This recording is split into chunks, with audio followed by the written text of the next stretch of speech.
All right. Hello and welcome to Hello Governor the podcast. As always, I am Abdullah, and my guest today is introduce yourself, good sir. Fajer Al-Kaisi or Fajer Al-Kaisi if you're an Arabic speaker. Fajer Al-Kaisi. Okay, cool. Because I was confused. I'm like, is it spelt a certain way, or is it is it one of those names where it's spelt a It's certain just, way? third culture kid accommodation. It's just how we do. We just have to pick a spelling. My dad spells it different sometimes. It's weird. It creates a little bit of tension. Who Uh, are you really? That kind of thing. yeah, yeah. I mean, with me, Casey with a Y? What? I mean, with me, my last name is kind of confusing to a lot of people because it's Qutb al-Din. Qutbuddin, yeah. But it's like there's different Yeah, I spellings. Like noticed some you, yeah, yeah. You went without the L. You just yeah, kind of yeah. elided the L. Because it's like because Qutbuddin. Qutbuddin It's or very soft. Qutbuddin. So it's like Yeah. Qutbuddin. It's Français almost, yeah. Qutbuddin or Qutbuddin. And it's like however you want to say it, it's right. I don't care. Like I mean, it's a beautiful name in Arabic, right? But like to Western ears, it's a nightmare. It's like, what? How many Q's? There's an L in there? What? Stacy, come here. I don't know. What do I do? That kind of thing. Uh, um, Hi. no, Welcome. so first question is the obvious one, but how many times has your name been misspelt in the credits? In the credits, not as far as I know, ever. Uh, but day to day, oh my God, it's Starbucks. Just like sometimes when I introduce people, the funniest thing is that sometimes people will hear something that I'm baffled by, but it's consistent. It's consistently happened where I've said, "Hi, my name is Fajer," and people will go, "Oh, hi, Pedro." I'm like, "What? What? How did you get Pedro out of Fajer?" And my best guess is that maybe I look a little Latin, and their brain just does the mental math of going, I heard a name that sounds like, and just grabs the first thing. But it's happened multiple times. Maybe it's the way I'm saying it. Pedro, Pedro, Pedro, Pedro, Pedro. Because there's Anyway, not because with Arabic names you gotta like how do I say this without being accused of being mean? But it's like you gotta make it sound like you got to put some hakna on your hakna, right? You got to yep. put, what was that Eddie Murphy routine?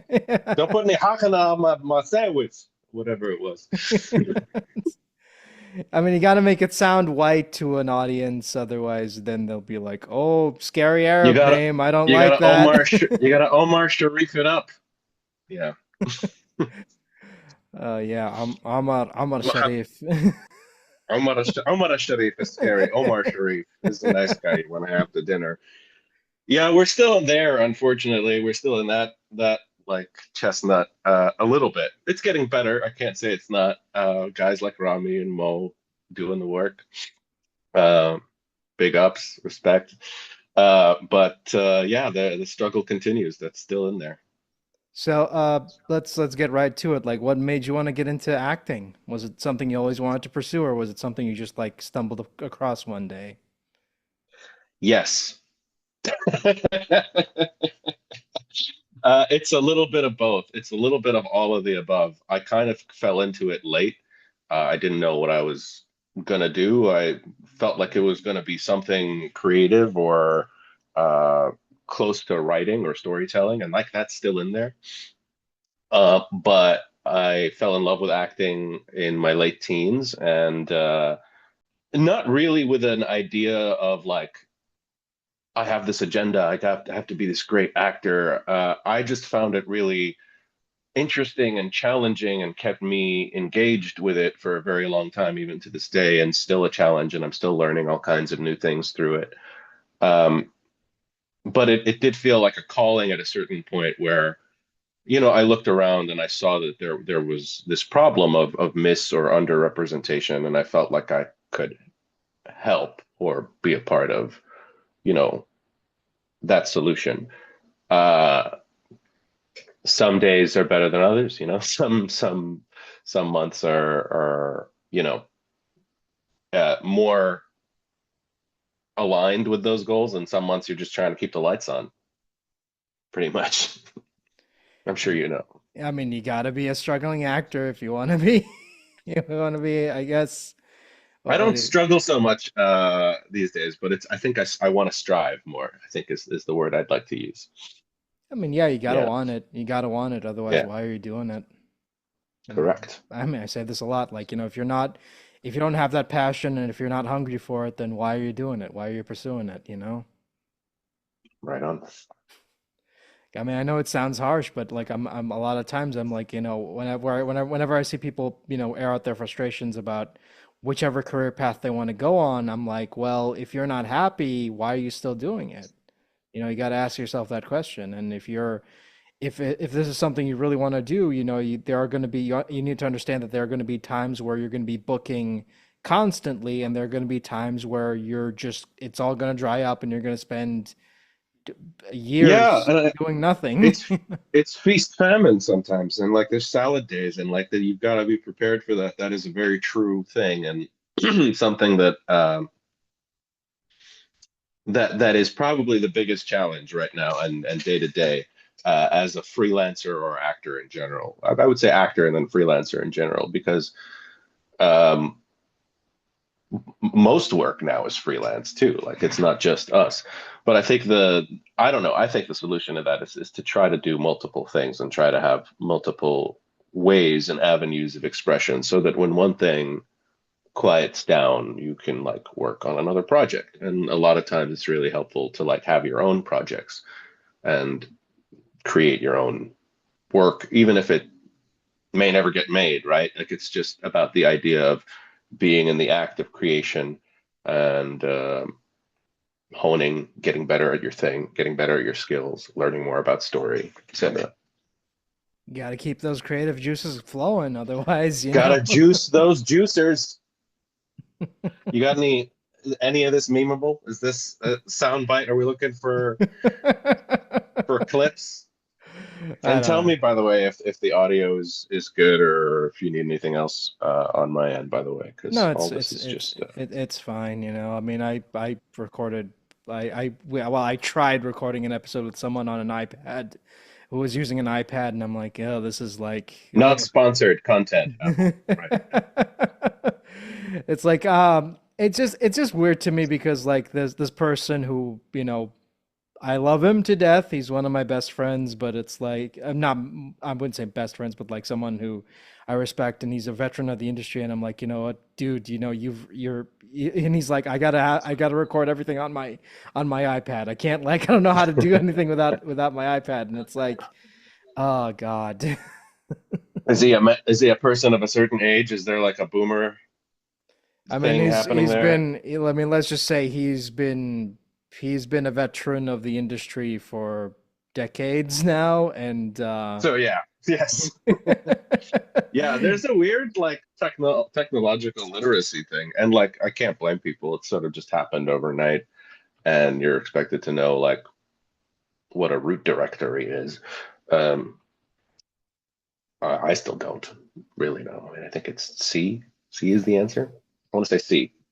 man, Yeah. yeah, I mean, it's like what was it during the pandemic when everyone was stuck at home and everyone had to record from home? Everyone was put in that position where they're like, Do "Shit, you remember man, the I don't." guy who had the filter of the cat on his face? The guy, the lawyer that somehow joined a Zoom meeting, but there was like a Snapchat filter of a kitty cat. and, and whenever this was amazing, he was like, "I'm not a cat. I'm not a kitty cat. I can't figure this out." And it's this cat talking because it's a Snapchat filter. It's, the pandemic giveth and the pandemic taketh away. No, I mean Yeah. one of my favorite Zoom memes was one guy being like, "Oh, he posted like something on Twitter where he's like, "Oh, you have a nice layout on your Zoom," and he posted a screenshot and it's just him, and the background is like the Fresh Prince of Bel-Air set, and it's amazing. You live in a nice Now, house, and this it's is a like, story all about how my life got twisted. Q soundtrack. Amazing. Yeah, you have a nice house, and it's so obviously like just a guy standing behind like a green screen of the Fresh Prince set. It's like you do realize I'm not here, right? uh, good stuff, man. We had to do a lot of stuff to figure things out during that time. Yeah. I mean, while we're on that subject, did you ever get it? Did you, when you had to record from home, did you already have a home studio set up, or was it just like you got to like finagle it? Oh, I have been I'm a record from home veteran, actually. I've been doing that since 2012. Um, so I was ready in a way for that. Not to happen. I had been doing it already, but like when it happened, I was yeah, I had been doing it, so I had the experience and I had the equipment and everything set up. And as you can see, I've got the acoustic foam. I think that's like a diploma in our field, or as far as anyone can tell me. Yep. So it was so when everyone had to record from home, it wasn't like much of a stretch for you. It's like, oh, okay, I was already doing this, so whatever. No, here we go. I was lock and load. It's like, how many do you need? When do you need it by? It was that. It was different, like I'll say, because I started. Now that I'm saying this, I do remember doing Jellystone from home, and we can talk about that one because we have a few seasons in the can.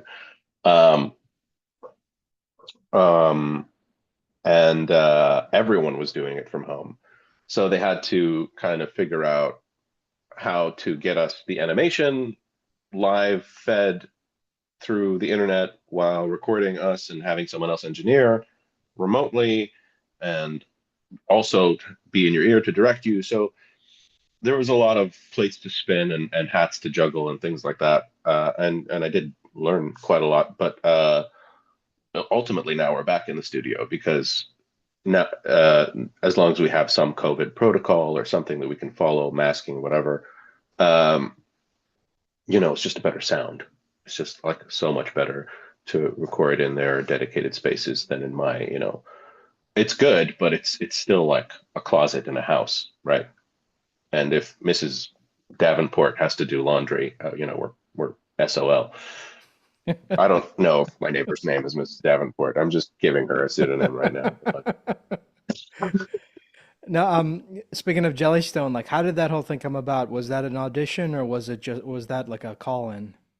I think I auditioned. I don't remember now. I think, or I auditioned, or I met with CH or talked to CH about it, and did a read, and they liked it initially, or they liked me initially enough to go with the initial read, and then I think it went to some higher ups, and they were like, let's tweak this a bit. So we changed some choices, but they stuck with me, which I really appreciate. But I think that was a sort of a case of work begets work. And I think he saw me in something that I had done. I believe it was Future Man, where I played time traveling Osama bin Laden. Just put that on the resume and keep a straight face. Um and they, liked what I did there and brought me in to do this read. And that's been a lot of fun. I get to do a lot of voices there and get to kind of really stretch improv and character and comedic and vocal work there. And Shazzan is just a great guy. No, I was really happy that, that they actually got a Middle Eastern person to voice a Middle Eastern character. That's so rare. Yeah, yeah, yeah. He is definitely the magic brown person in Jellystone. I mean, look, I know like some people. Literally. I mean, some people are gonna turn their head as like, oh, of course they got the Arabic person to voice. What was it, Shazam and Hadji? But Yeah. I mean, come on, But I also voice Inch High Private Eye, if you didn't know that. yeah, and there you go. I mean, So there's a little bit of diversity, EEI, DEI, inclusion, equity, casting in the hiring pool there. So figure that one out. yeah. I'm not an inch high. they got me anyway. I'm only an inch high on the screen. I'm not actually an inch high. Yeah, Huh? very that was very. I mean, Do your research, people. Go to, www.inchhigh something or no, that's not really a website, guys. when you're doing Anyway, when you did that show, did they want voice matches, or was it, or did were they okay with you doing your own take on the characters? voice matches to the original Shazam Yeah, I mean, not a voice match, but like the what do you call it, a sound or alike. a sound alike Yeah, or a sound alike. similar Yeah, yeah. vibe. I mean, we played the tape just to get a vibe of like, who is I am Shazam, like that kind of thing. That was, but they didn't want that exactly one to one. So for sure, they told me they didn't want that. And the initial take, I don't know if I can say, I feel like I can. The initial take that we did was kind of like the surfer dude, and he was like more California than Middle Eastern, but he just kind of looked like Middle Eastern, whatever.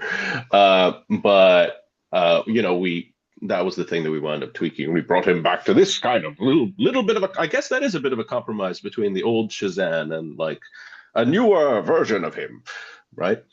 And so yeah, I guess that wasn't in the mix. I hadn't thought of it until you asked, but yeah, was probably part of the sauce in there.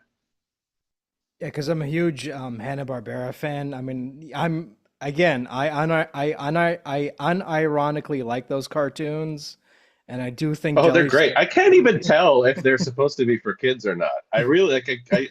I think they're for like adults who are secretly kids because the jokes are a little too, uh, you know, I don't. I don't want to say they're sneaky or adult or subversive in any way because kids could watch it and not know why they're funny, but like adults could watch it too and be like, "What did they just say that?" Like, yeah, Oh yeah, what was it? A quick draw McGraw carrying a gun. Yeah, he wouldn't get away with that right. today.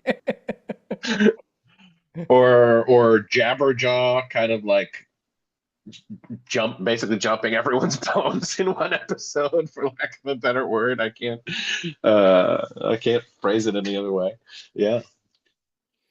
Yeah, but I mean, as someone who did grow up watching those cartoons as a kid, I mean, I have like a huge affinity for them, and I said this before, like I really do like Jellystone. I mean, it's obviously not the original, but it is like as close as we're gonna get to like a modern version of these characters, and I'm one of those people who's like, I'm just happy that we're getting a show with Jabberjaw. It's like Right, I'm happy exactly. with I don't that. care about any of the reskinning, any of the remixing. I love it all. Let's just have more of it. I think I agree with you on that because it's fun and funny and it should be in the world. I mean, because one of my favorite Adult Swim shows is Harvey Birdman, Attorney at Law, and I think that Oh show my is, God. Yeah. and Right. I Right.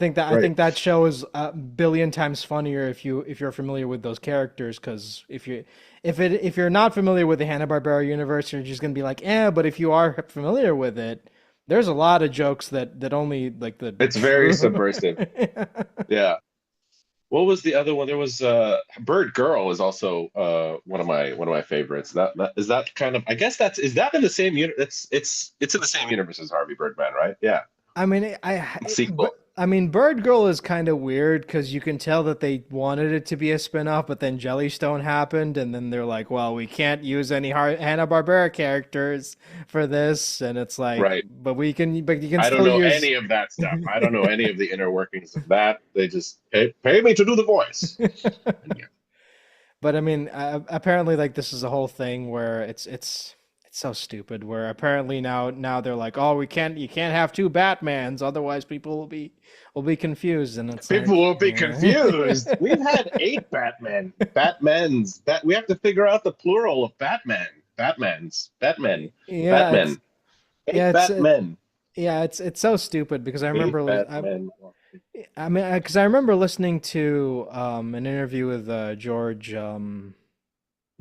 Newbern, who did the voice of Superman for the animated shows, and he said, like, the reason that he's not being brought back is because they don't like that apparently the new idea going forward is like they're just gonna have like one version of one to Superman. one, yeah. Yeah, one version of Superman, but Vocally animated, yeah, yeah. yeah, and it's like, I hate that so much. It's like, oh, you can just you. Yeah, I mean, it's a choice. I feel like it's a choice that's trying to do more of like a cohesive universe thing. Maybe it's their answer to the MCU. So, while you were working on Jellystone, did you ever get a chance to meet any of the other cast members, or was it just, just one on one? Uh, Unfortunately, it was still COVID days for the most part, so everything was Zoom and web meetings. And there were opportunities. There was like a cast party, but I I was on the East Coast at the time and couldn't get out to LA for it. But now I'm here, so hopefully for the next one, I will get to meet some people and schmooze and shake hands. But I have like, chatted with CH. They're all lovely, and yeah, everyone's great. But unfortunately, no FaceTime yet. Yeah, it's so sad that because of COVID and scheduling conflicts, like you guys don't record together, and that makes me sad. It's like, but you know, I feel like, Yeah. getting voice actors to record together, the performances will be much better because you can work off of each other, but we just don't have that anymore, and it makes me sad.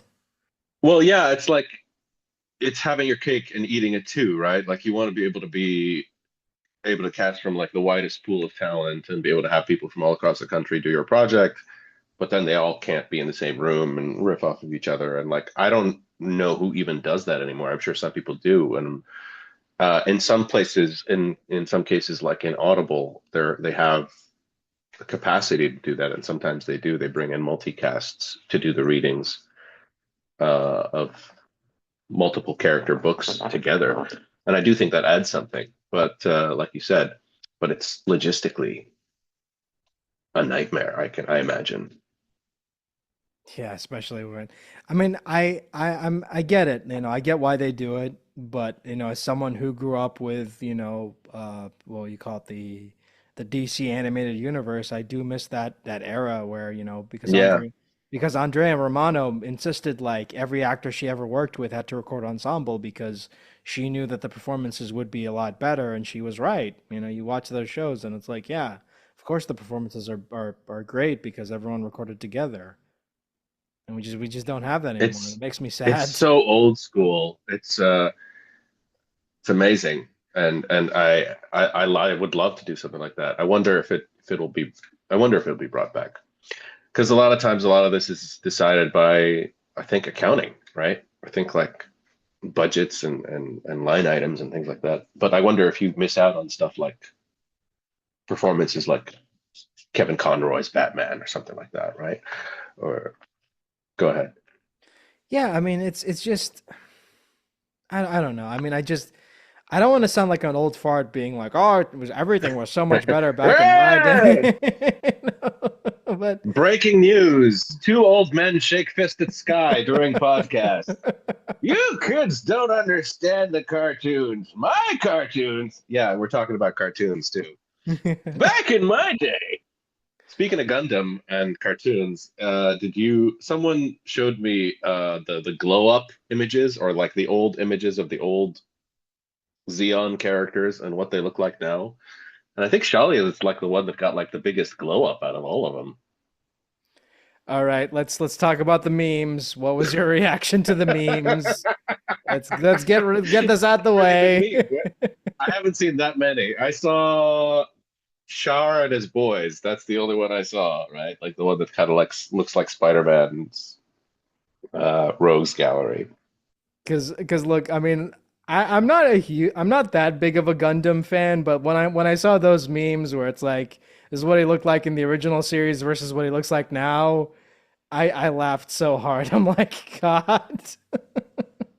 I mean, I'm not complaining. I want to take credit for it, but I don't think I can. Uh, yeah, he did have like he went from like being somebody's grandpa or uncle that plays bridge to like hide your kids, hide your wife, Challia Bull on the loose with the teal swoop. Yeah, it's just so weird because and he has like two different designs because he has the past design and the future design and the present day design, and it's kind of like, oh boy. Yeah.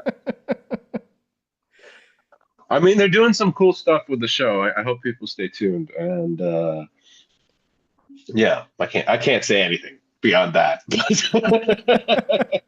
But I do like the memes. I do like the memes, and holy, now that I'm looking at some of them, yeah, my God.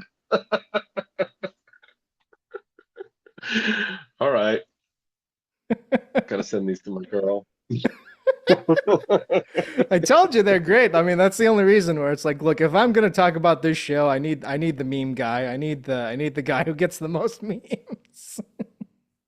All right, yeah, let's see. Yeah, I can't figure this stuff out. Right, I have to put more eyeballs on it. But you've given me a project. uh, So, speaking of Gundam, like, how did you get involved in that? Was that an audition or was it that that also a was call an in? an audition. That was an audition, and it was interesting because I remember watching Gundam as a kid, like way, way, way back, and only now because I've seen some of the footage. If you put something, a script in front of me that said Gundam, I would have been like, oh, I don't know, look through it. Uh, but they give you sort of they're not the same character. You're not auditioning with the same character. You're auditioning with sort of dummy sides or something that's just to give them a sense of what you can do. But there's not actual plot or content information in them. So I didn't know on day one uh, well, what I or how big of a franchise I was getting into, but I quickly kind of caught up. I okay, this is a tough question, and if you can't answer it, I'll move on. But did you do your research on this character with the original series to prepare, or did you go in blind? I did a little research. I did a little bit of I watched some of the Netflix um, Gundam movies. But the other thing is that, like, I think this is not the exact same story. Well, yeah, because spoiler alert for the original Gundam, folks. The Yeah, original you're the, expecting that. the original version of your character ends up dying early on, and his role in the novel goes to another character. But seeing as this is an alternate universe, he lives on, and where he Yeah, it's a kind of a what if, or it's a kind of a right. It's exploring these branching paths, and there's all kinds of themes and underlying things in it that again I can't say much about, but yeah, there's some rhyming in it. and I'll say that. what aspects of his character do you personally relate to? I mean, me personally, I think there's something a little bit there's kind of a wink and a like and a smirk involved with Shalia, and like even though he's this military authority figure, I think there's something else going on behind the eyes and behind his motivation that I can't say much else about. And I hope I was allowed to say that much, but I feel like that you can tell just by looking at him, just by like from scene one, that there's like something else going on with this guy. There's something mysterious and something underneath the still waters. That I think I relate to that a lot. And seeing as this is like a simul dub where the English and Japanese episodes release together, what was it like going into dub that, knowing that there was no Japanese reference to go off of because you're just dubbing as you go? Well, we have some great people. I will give credit where credit is due. We have some great people in the room with us that help us. Uh, um, you know, we have a great consultant and on the lore that Nobuo. Shout out to Nobuo. I don't remember your last name. I'm sorry, but if he hears this, um, he's been a big help and really kind of helps. There's some dialogue between him and the director, and sometimes me. Uh, but that's great, and that's a great resource, and I think that helps and speaks to how much yeah, the creators of the show care about the lore and how much they want to, honor it and stay true to it. Got to get those pronunciations right, otherwise people will Yeah. get mad at you. Oh boy. I could look it up on IMDb, but yeah. And I'm still the new guy, so I don't want to ruffle any feathers. You know what would be funny? You'd be like, oh, I want to just like start a social media account and just be like, "What's a Gundam?" And just see people rage at you. How can you not know what a Gundam is, you plebe? Oh, it's a giant robot, right? It's not a robot. Right, yeah. Oh God, it reminds me of this. It reminds me of this like one image. I think Gray Delisle posted an image of her going at a con, and she's like took a picture next to a Gundam cosplayer, and she captioned it, "I love Transformers," and everyone everyone got pissed at her. Where it's like that they're not Transformers, they're Gundams. Use the force, Harry, or whatever it is. It's like, come on, guys. I mean, like, oh man, it's just so funny to me. Where it's like, Uh, oh, and don't get me started on the Zaku's. That's a whole other that's a whole other conversation. Nerds, man, nerds were a special breed. We love our things so much that you better love it the same exact amount, or we'll hurt you. Oh, and Yeah. don't and if you want to piss people off even more, get the military rank wrong, where it's like, oh, I can't believe he doesn't know the military ranks. I don't think I do. Just like let's put that up there out in the world. I mean, I even if we did, I don't who's to say they'd mean the same thing in that context? You're talking about space people, space noids. Hmm? You think about that, buddy? There's a captain, an admiral, and it's like, okay, cool. You can have a captain and admiral. Yeah. Cool. Capt Admiral, lesser known rank of Capt Admiral. Yeah, oh my God, these memes. I gotta minimize this. See, I told you they're great. I told you they're great. Uh, woo, I'm blushing. I mean that's the thing. It's like, okay, we can't talk about the show in detail, but we can talk about the memes all day, buddy. Well, that's amazing. That's like fan response, and that's you guys kind of like being you guys the fans being you guys being the fans. Just showing their creativity and output, and like I love that. And of the episodes that have been released, what are some of your favorite lines? I don't think I could pick a favorite. It's like picking your babies, and also like it's just it doesn't. Yeah, it doesn't make sense. Maybe out of the whole season, I could pick one or two out, and mostly it's because they feel like a kind of music to me in relation to who the character is. But I can't spoil it. Okay, let's just say his favorite. Let's. What do you mean? I love his catchphrase. Let's go to Taco Bell. That's his catchphrase, right? Yeah, right. Yo quiero Taco Bell, right? And Gundams, like he says all the time. Riggy riggy do. I mean, what are you talking about? Shazam. That's his catchphrase, right? Shazam. He just says Right, Shazam. yeah. Shazam, and he. No, that's the other guy. Hang on, wait.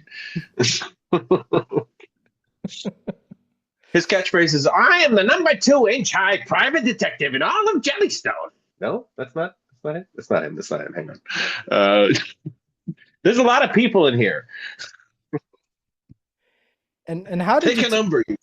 and how did you take to dubbing? Was it easy or was it hard? Honestly, a little bit of a challenge, or I had done it a couple of times before in my career, but I'm new to it, and I hope they can't tell too much. But like, yeah, there's still like um, you know, one of the interesting exercises is trying to sometimes match the face that the character has on screen, or to sort of to match the same kind of expression or musculature that you might do in a particular scene. And that took me a while, but I think that's been helpful. Um, and yeah, mouth flaps are a thing. trying to trying to say the thing at the right time, and make it make sense. And sometimes there's rewrites on the fly. They go, oh, that's too many, or that's too little. Let's change it here. Or let's do this. Let's do this. That's you got to be quick on your feet, but it's good. I hope.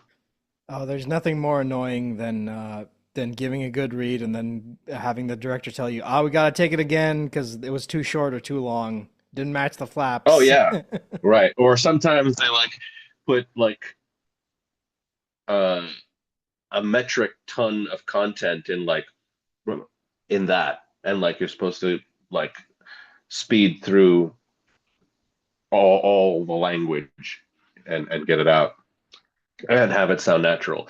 So there's that challenge in the form of in the media that it gives it that structural. It needs that attention to it, yeah, because otherwise you'd have people, and that audio continues after they close their mouths. And now that you've worked on a big anime series and gotten a good handle of what dubbing is this something that you want to pursue as well, or are you just like, Sure. eh? No, I love the work. I love being able uh, to be a part of something this cool. And yeah, I love the story, and I love being able to be a part of it. And the character, yeah, he's definitely growing on me. So yeah, it's interesting because it's more interpretive, right? Because it's like the Japanese performance has already been laid out, and for the most part, you're not trying to one-to-one copy it, but you can't deviate from it completely. You can't have someone have like a react that's like, "Ugh," in the Japanese, and then my react being, oh, like it's not, it doesn't translate. So uh you do want to stay within the suit, the exosuit that's sort of been built for you already, to borrow some of the metaphors and the imagery from the show. You can't like go a completely different direction, but not that you would want to, but like it's that's the challenge, or that's the skill that's being asked of you. I mean, you got to stay true to the original performance, but also you can't mimic it. You got to make it your own thing. Yeah, and you got to do some cultural translation in a way, right? Like a lot of it is done in the script for you, but then to make it sound natural or to make it work. And also there's just stuff it is weird. They're out in space, and they're in these,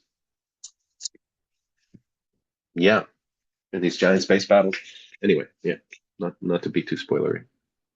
I mean, it's Gundam. It's a very serious show, and you got to like be in that mindset. And it is also very serious. It does have these moments of high drama too. Like you're not wrong. We're being tongue in cheek, but it does have moments of levity also. And um, what episode are they on right now in the airing? I don't know how much I can say.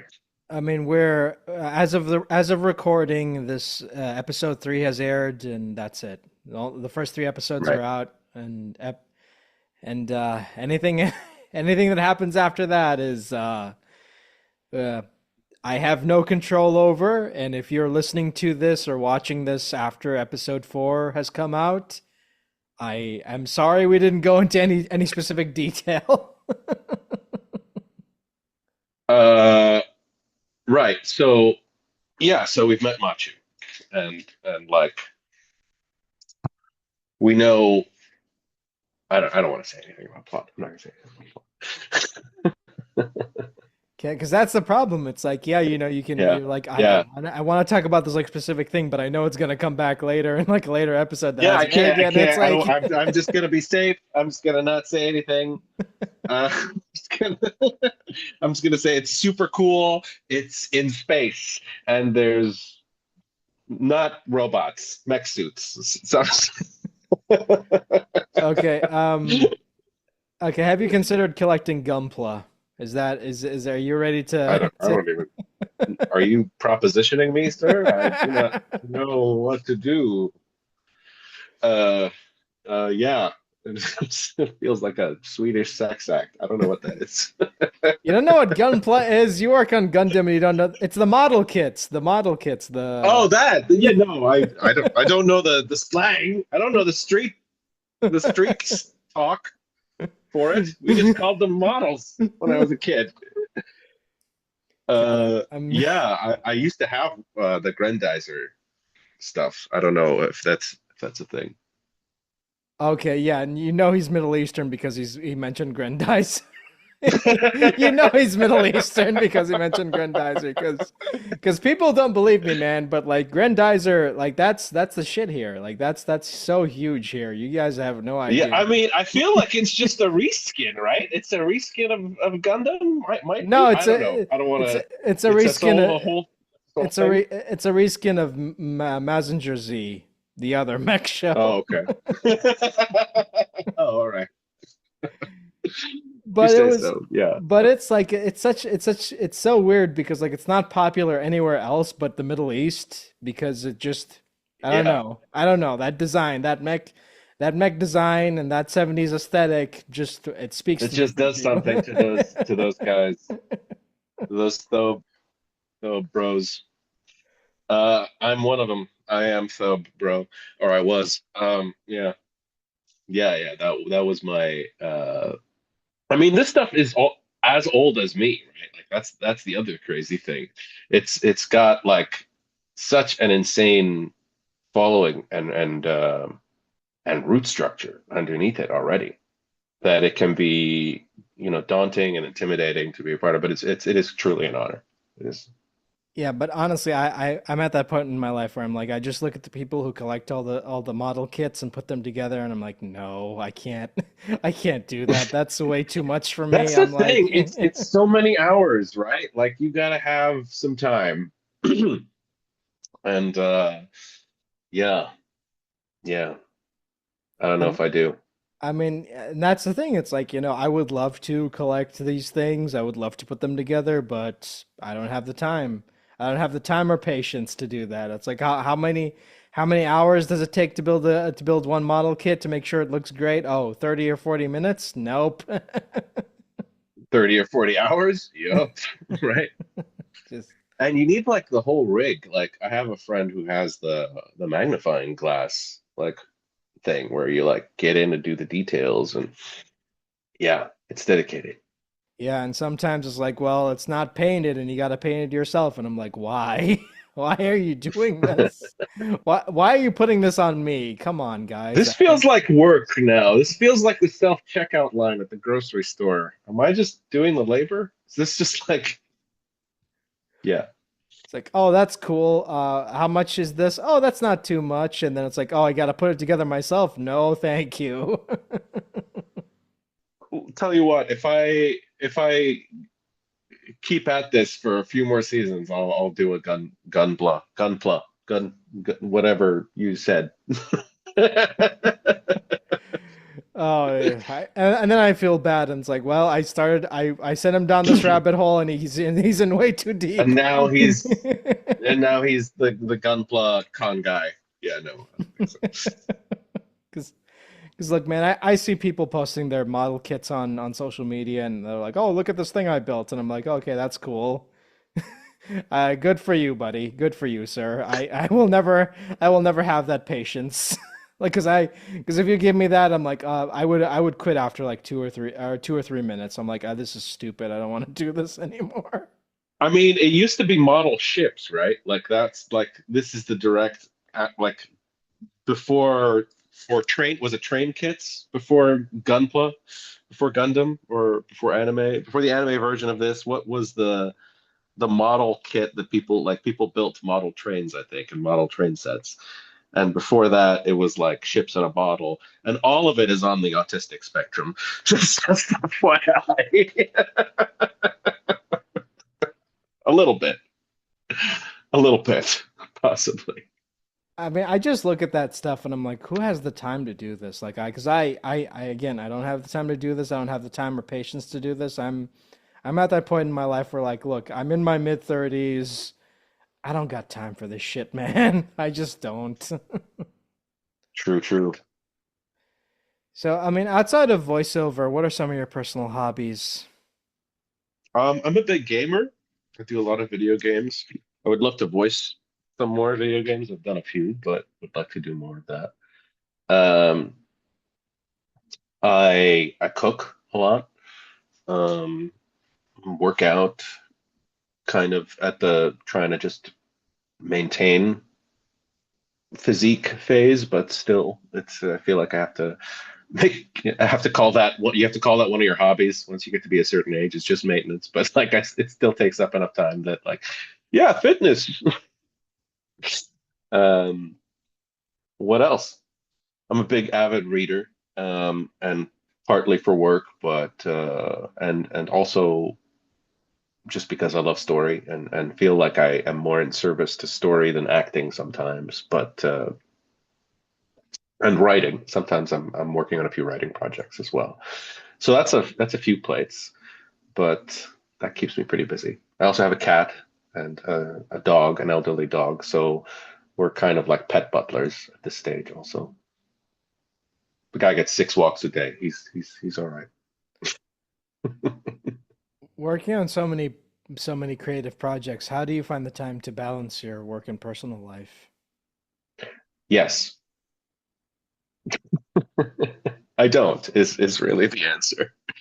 Or some things fall by the wayside some weeks and then like get picked up other times. I think for me, I try to stay flexible and open and available to whatever may drop in front of me. That's my strategy. I don't know if it's working. I hope it is.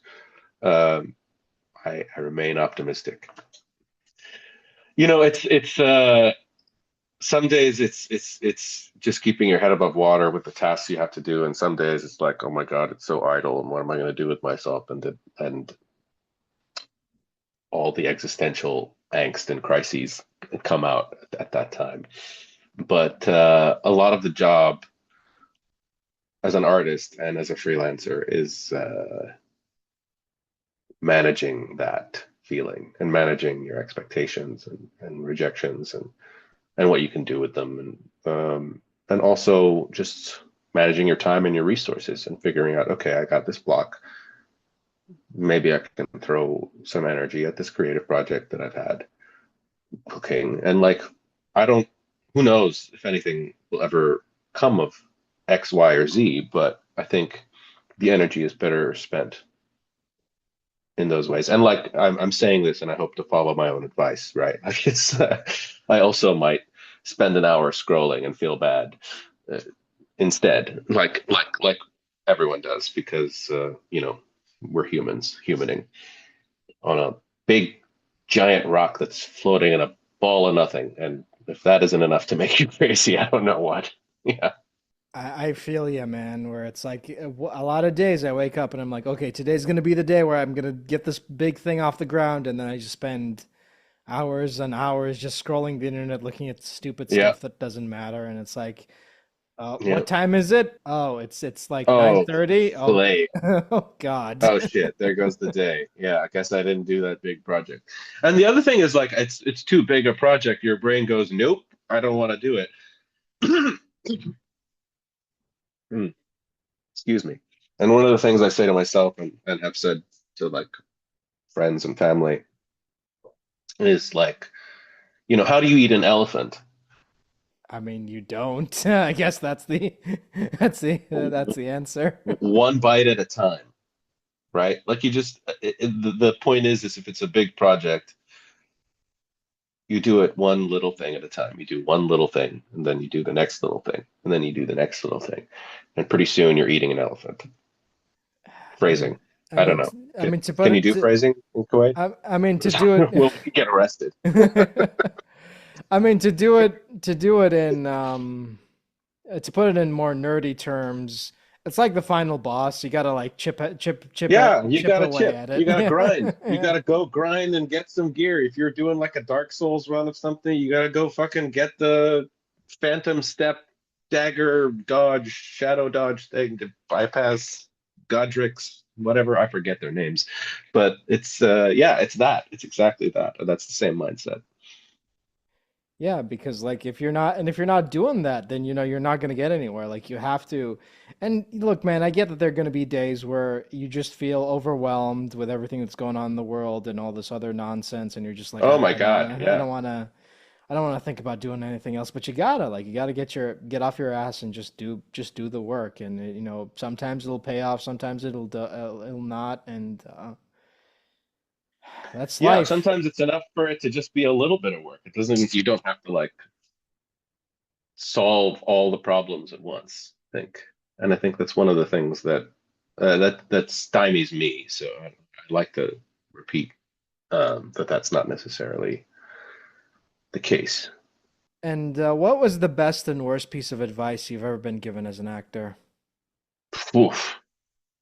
I think I don't know if it's advice, but I think the best piece of information is that the best stuff happens when you're relaxed. And sometimes that's hard to make happen when you care about a thing. And it's important to remember sort of how to get there. And the other thing is that like usually um if I could speak to my past self, and I'm sure there's someone out there who's experiencing this, if you're nervous on the day or on the job or on first day of school or rehearsal or wherever, or if you think you're stressed about imposter syndrome, or if you feel like you're not going to do a good job, just know that you have the job. You got the job. You booked the job for a reason. And trust that piece, and the rest is none of your business, right? Like just show up and do the work. Um, and I don't know about the worst advice because I tend to just sort of you know jettison that immediately. I don't even remember it. But the other thing that a teacher has said to me that I really like is a little mantra that I use, and it's shut up, suit up, and show up. And shut up speaks to the monkey mind that's always criticizing or telling you that you can't or that you're not or that you're lacking or whatever. Is to just shut that up, suit up, and just like be present and show up and be available. I think that's good advice because you can't, you're I say this a lot, but there's the only thing getting in your way is you sometime, a lot of the time. A lot of time for Yeah. me, I'll say. I don't know, and probably for most people, but like also, yeah, it's a big wide world. There's a lot of stuff in it. And the sooner you get out of your own way, the better off you'll be. And that's, I And the think, more you'll is see, yeah. yeah, yeah. That's great advice to, and I have that problem as well, where sometimes I get in I my own mean, way, and yeah. easier said than done, right? We're both Middle Eastern guys, and Oh I live in the God. in the fucking United States. So like, God. like let's not throw culture. We don't want to talk politics or culture into it, but like that's in there too. It's in the mix, and I think it's good to have eyes open about it. For a long time, I was like, no, whatever, you're crazy. I'm not crazy, and like it's not even being crazy. It's just being human, and seeing and turning your eyes inward to like look at that piece of the thing that made you. I think I don't know. I don't know any more than anyone else. I know what I don't know. Yeah, I mean, it's important to just be you, and wherever this journey takes you, just go with it. I don't again, I don't want to get into Agreed. I mean, again, I don't want to get too Yeah. geopolitical with it because if you said this a lot, but once you start talking about race, everyone starts getting upset. Everyone's like, and it's like, yeah, I don't want to Yeah, deal but with it's there. that. It's there. It's in there, right? Like I know everybody wants to pretend like that it's not a thing, and I get the sentiment of that, but like as of now, it is still a thing. There is like some real facts on the ground that make it a real thing that we can talk about. and that we should talk about. And maybe not everywhere. And I understand that some venues are just for entertainment. You don't want to alienate people. I get that. But yeah, we all live on the world, on the planet. Yeah, and and like I said, I mean, honestly, like one of my biggest regrets of this platform is not, not getting a lot of, people of color to come on the show, and that's unfortunate, but that's like, Oh, how that's come? Why do you think that is? because they're Or is just it just like, because like I mean, just like looking at how many people get cast in a lot of these projects, and oh, oh, well, there's your yeah, answer. There's just again, it's like fewer of us. it's not. I mean, it's not. I mean, it's. I mean, I don't want to like point fingers, but it's racism. Let's not beat Oh around the yeah, bush. racism, Like, that oldism. yeah, I It's mean, still, it's still. I don't want to. I want to live in a world where it's not a thing. And actually, I love sci-fi, and I've said this before in interviews. I love sci-fi and fantasy, kind of for that reason. In sci-fi, we've kind of presumably gotten over that piece of humanity by then. And in fantasy, it's like sometimes it's there, but it's like, oh, orcs are bad or whatever. But yeah, let's not unpack that chestnut. But yeah, yeah, I mean, it's just one of those things where yeah, I would love to have more people of color and so on the show, but just looking at who gets cast in a lot of these things, and a lot of the majority of the cast is white, and it's like, oh, what do you want me to do about it, man? Like I can't. yeah, and again, we can't get rid of it without talking about culture and politics and religion and like all that stuff. You can't really get into it, but there's some big reasons for it, and a lot of it is like I think cultural, and there's a lack of uh not support for the arts in the Middle East because I think that's getting better and growing, but it's sort of they sort of don't know how to modernize or how to bring it into the same or to do the same thing that they're doing in the West with it. I think they're trying, but yeah, I don't know. Think about all this, and this is definitely getting political. No, I This mean, will no, be I our mean, last. yeah. Oh God, I can sit here all day and talk about like when it comes to race, but like that's the thing. It's like that's who I am. Like I can't like. There's no point Yeah, where I can just turn it off. I can't just be like, oh yeah. well, everything's fine. If And if my you God, pretend there's no racism or there's no issue or there's no nothing, then you're invalidating a third or a quarter of your own experience. And like that's like, here's 75% of me. And they're like, wait, there's something missing. And I'm like, well, because you don't want to talk about it. Like it's yeah. it just makes me sad. And again, like I mean, I got nothing against anybody. Like you book the job, cool. Like I mean, I'm not saying like that should have gone to this person or that person because I have no what do you call it, choice in the matter when it comes to who gets cast and who doesn't. But at the same time, it's like it. No, I think that just No, no, speaks to the numbers of people. I think you're right. I yeah, think there's just fewer no. of I'll us just auditioning for that. yeah, no. And yeah. I'll just say it is like I'll just say this. It is really frustrating to me hearing these companies talk about being more inclusive, and then we're still living in a world where Rashid from Street Fighter is still being voiced by a white guy. Like, cool. Yeah. Inclusivity. We won that. Yeah, pick your battles. That's too many battles. Put some battles back. Yeah, I That's still know. too many battles. I know. I have to say that to myself a lot. But you're right. I don't know. Yeah. And it's been I don't know how many years I've been in the business, but 20 or so, but it feels like we've been pulling the same plow of like, oh, Arabs are people too, or we're don't need to be scared. Islamophobia is not like arachnophobia or whatever the thing is. Uh, even that, the wording of it, I don't like Rami's take on it on the Daily Show a few days ago. It's pretty interesting. Um, yeah, but it's still there, and I don't know. It feels like the elephant in the room if we can't talk about it. I Back to know. elephants. I What the know. hell? And I'm not eating this elephant. someone has to, you coward. Oh, right. Look, man, I'm not eating this. I'm not eating this fucking elephant. You do it. Right.